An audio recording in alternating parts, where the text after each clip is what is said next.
Welcome to improvise learning point. जैसा कि आप सभी देख रहे हैं, आज हम एक बहुत ही अच्छे ट्रिक के साथ हैं जिसकी मदद से विद्युत जनरेटर में हम कुंडली के घूर्णन की दिशा को बहुत ही कम समय में पता लगा सकते हैं। तो देखते हैं, यहाँ पे हमने 4 अलग अलग अरेंजमेंट लिए हैं विद्युत जनरेटर के लिए, ताकि अगर किसी भी फॉर्म में ये एग्जाम में आ जाता है तो आप आसानी से पहचान सकते हैं कि कुंडली के घूर्णन की दिशा क्या है। तो सबसे पहले हम देखते हैं, यहाँ पे लिखा है एन और यहाँ पे लिखा है एस। तो ये हमारे जो चुंबकीय ध्रुव हैं उनकी दिशा है। तो यहाँ पे देख लेते हैं, यहाँ पे है एन और यहाँ है एस। तो ये चुंबकीय ध्रुव की दिशा है। तो आई होप आपको समझ में आ गया कि एन और एस क्या है। ये हमारे चुंबक के दो ध्रुव हैं। यहाँ पहले में जो हमारा पहला अरेंजमेंट है, इसमें हमारा नॉर्थ पोल पहले है तो यहाँ हमने एन लिख दिया है, और साउथ पोल बाद में है तो हमने बाद में एस लिख दिया है। अब आपको समझ में आ गया होगा। अब हमें क्या करना है कि अब हमें कुंडली में विद्युत की दिशा ज्ञात करनी है। तो देखते हैं, यहाँ ये जो गैल्वेनोमीटर है, ये एरो जो है ये दिखा रहा है कि करंट जो निकल रहा है, जो विद्युत निकल रहा है, वो इस दिशा से निकल रहा है। तो अब विद्युत की दिशा अगर हम देखें तो विद्युत की दिशा हमारे कुंडली में कैसे है, पहले ए बी में जाएगा, फिर बी सी में और फिर सी डी में। तो अगर हम देखें तो ये क्लॉकवाइज है, कुछ इस तरीके से जा रही है। तो जो घूर्णन की दिशा है वो क्लॉकवाइज है, जैसे घड़ी की सुई घूमती है वैसे। क्लॉकवाइज मतलब घड़ी की सुई की दिशा में। तो अगर हमें ये पता चल गया कि जो विद्युत की दिशा है कुंडली में वो कैसे है, वो घड़ी के सुई की दिशा में है, क्लॉकवाइज है। तो हमें बस बिना कुछ सोचे समझे ये पता लगा लेना है कि कुंडली की जो घूर्णन की दिशा होगी वो उसके विपरीत होगी, एंटी क्लॉकवाइज होगी। तो अगर हमें ये जो कुंडली है इसको एंटी क्लॉकवाइज घुमाना है, तो घुमाने के लिए एंटी क्लॉकवाइज मतलब घड़ी के सुई के, जिस दिशा में घड़ी की सुई घूमती है उसके उल्टी दिशा में। तो इसका मतलब कि जो ये सी डी भुजा है ये ऊपर की तरफ घूमेगा, और जो ए बी है वो नीचे की तरफ। तो इस तरीके से ये कुछ इस तरीके से घूमने लगेगा। तो इस तरीके से हम पता लगा सकते हैं। अब हम दूसरे चित्र पर चलते हैं और यहाँ देखते हैं कि यहाँ पे भी जो हमारा चुंबकीय ध्रुव है, इसमें जो नॉर्थ पोल है वो पहले है, साउथ पोल बाद में है। अब इसके बाद सीधे हमें करंट की दिशा पे चलना है। तो करंट की दिशा गैल्वेनोमीटर में इस तरफ है, तो इसका मतलब करंट इधर से निकल के फिर ऐसे जा रही है और फिर यहाँ गई।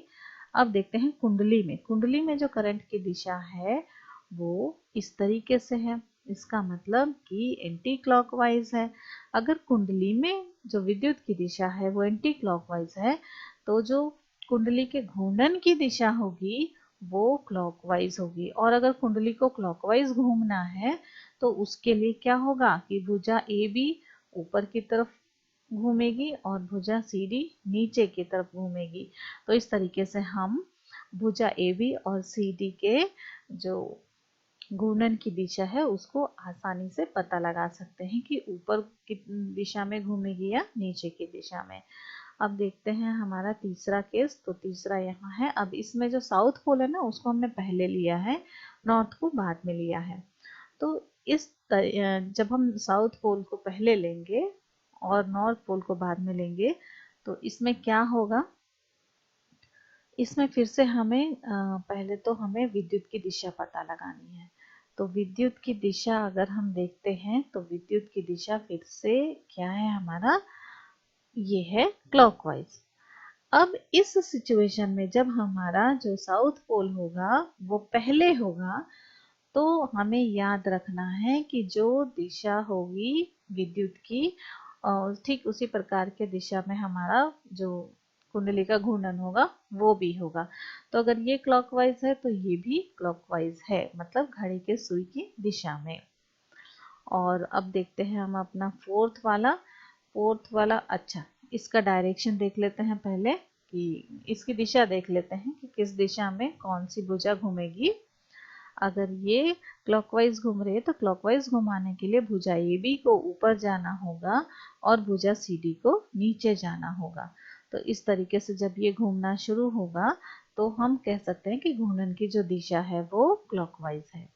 अब हम फोर्थ पे चलते हैं। फोर्थ में हमारा साउथ पोल पहले है, नॉर्थ बाद में है, और करंट की जो दिशा है, विद्युत की जो दिशा है वो कुंडली में किस तरीके से है, वो एंटी क्लॉकवाइज है। तो हम यहाँ कर देते हैं एंटी क्लॉकवाइज। तो यहाँ पे भी जो कुंडली के घूर्णन की दिशा होगी वो भी एंटी क्लॉकवाइज होगी। और एंटी क्लॉकवाइज कैसे घूमेगी, जब जो CD भुजा है ये ऊपर की तरफ घूमेगी और AB भुजा जो है वो नीचे की तरफ घूमेगी, तब ये कुंडली जो है वो हमारे एंटी क्लॉकवाइज घूमना शुरू होगी। तो इस तरीके से हमने देखा कि बिना फ्लेमिंग के वामहस्त नियम के प्रयोग किए कैसे कितने कम समय में हमने कुंडली के घूर्णन की दिशा को पता लगा लिया। अब हमें कैसे याद रखना है, एस का मतलब है सेम, एस का मतलब है सेम। अगर हमारा जो ये साउथ पोल है अगर ये पहले होगा तो हमारा रिजल्ट सेम होगा। रिजल्ट कहने का मतलब कि जो विद्युत की दिशा होगी वही कुंडली के घूर्णन की दिशा भी होगी। अगर ये क्लॉकवाइज होगा तो कुंडली में घूर्णन की दिशा भी क्लॉकवाइज होगी, और अगर एंटी क्लॉकवाइज होगा तो कुंडली के घूर्णन की दिशा भी एंटी क्लॉकवाइज होगी।